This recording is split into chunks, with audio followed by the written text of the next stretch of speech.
What's going on? This is your boy WWJoshDO, main channel WWJoshDEW. My other channel's Josh is Nice. Anyways, blah blah blah. I love this game. I just took out that car like a boss. It took me like probably 3 or 4 tries to finally get this track done right.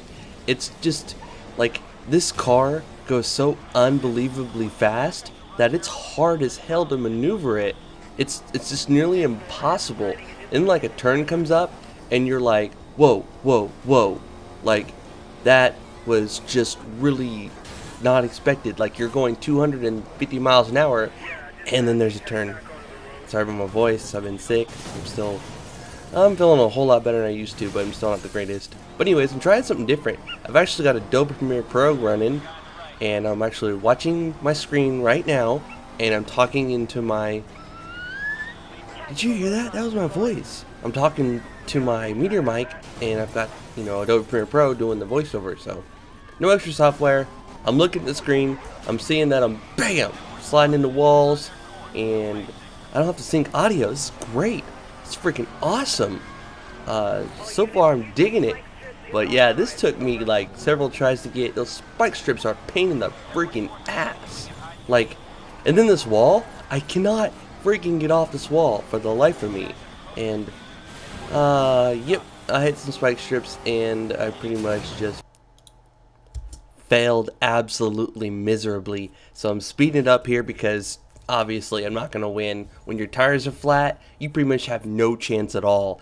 Now, you're going to see later on that a couple times I actually got a flat and then I drove through a little repair thing, and one of them I went out of my way and actually went through the, car paint changer thingy and I got my tires fixed, but it didn't actually help because I still lost the race. But it's still pretty cool to have your tires completely flat and all of a sudden they're not. So let's actually go ahead and speed this up. As you can tell, it's not doing so good. And also, this jump right here is a pain in the ass. Like, I always miss that and end up crashing. And yeah, as you can clearly tell.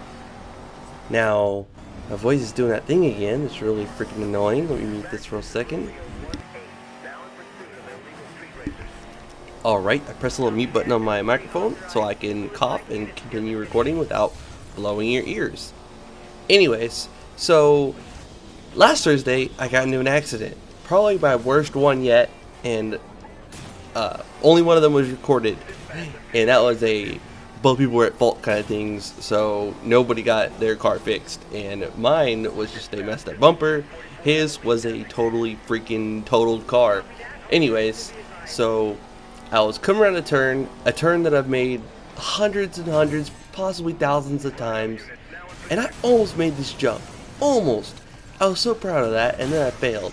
But a turn that I've made so many times before, but this time I almost make it. I'm around it, but right before I end it, there's freaking ice, and I slide and I drive right over the curb, probably at like 15-20 miles an hour. Whatever speed, I don't know. I was not going that fast though, and I nailed that curb. Like the tire, I'll put a picture up now actually. Like the tire's actually to the left now. Like it was rubbing so bad that I had to put a spare on it just to get it to turn. And it sounds like the CV joints or some gears or something are completely busted. It's like a loud grinding and it's just a terrible noise. If I can find the video, I'll actually put it up at the end of this video on like how bad the sound is. But if it's worth it to fix it, we're gonna go ahead and do it.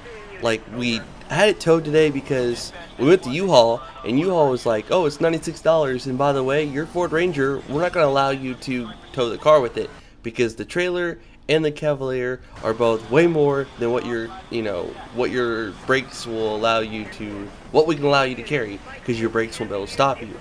Anyways, so I couldn't do that, so we paid an extra like $5 and had a tow truck go get the car, bring it back, and now we have it here. Again, I mean, we paid $1,500 for the car, so if it's completely wrecked and totaled, that sucks. But the motor only has 160, the whole car only has 160,000 miles on it, so somebody on Craigslist needs a motor from a Cavalier around the '02 year. So if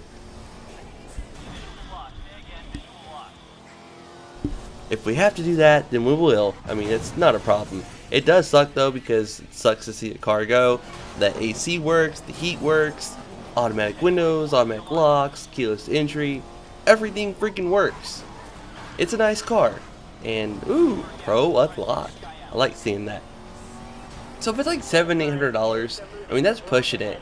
Like, at that point, you gotta ask yourself, is it worth it to spend that much on this car and get it fixed again, or should we just go ahead and sell it for parts, sell the motor out of it, and buy a whole new car? I mean, our income tax is usually like $5 or $6 grand, so I mean, we can easily drop $3 or $4 grand on a car and get a nice one, and even get a 4-door, which would be a huge benefit to the 2-door that we have now.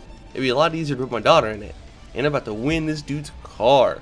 Actually, yeah, I'm about to win this dude's car, and actually beat the #1 guy today, and I'll do a commentary on that later. But I'm just trying this out. I'm new to this commentating stuff, but yeah, I'm gonna spend like $3 or $4 grand on a car if what we have is way too much to fix, because I would rather spend $3 or $4 grand on a brand, on like a '05 or an '04 or something newer and nicer and 4-door, than to spend $8, $9, even $1,000 to fix the like part that the tire hangs from the car or whatever. I don't know, I'm not a mechanic, but yeah, so that sucks. I was going around a turn, and there was some ice there, and hit the turn, and yeah, it sucked.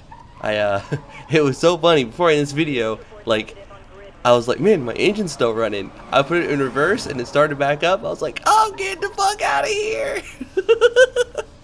I wasn't gonna have a cop pull up behind me and go, what's the problem? It's like, give me a ticket for careless driving or reckless driving. I've already had enough of those. This is annoying.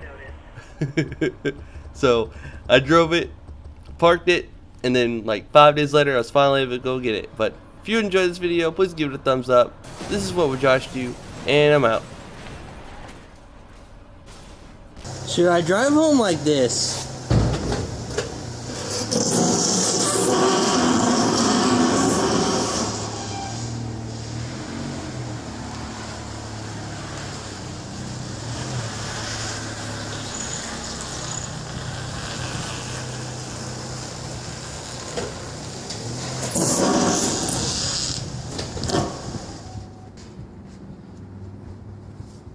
I don't think so.